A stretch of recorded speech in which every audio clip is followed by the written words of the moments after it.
¿Cómo se dice ojo en aymara? Naira. ¿Cuál de estos significa oreja? Hinchu. ¿Cómo se dice lengua? Lajra. ¿Y cuál de estos significa boca? Laca. ¿Cómo se dice nariz? Nasa.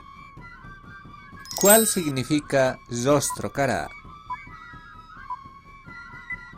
Ahanu. ¿Cómo se dice cabeza? Eje. ¿Cómo se dice cabello? Ñicuta, lacuta, ñacuta. ¿Y cómo se dice frente? Para.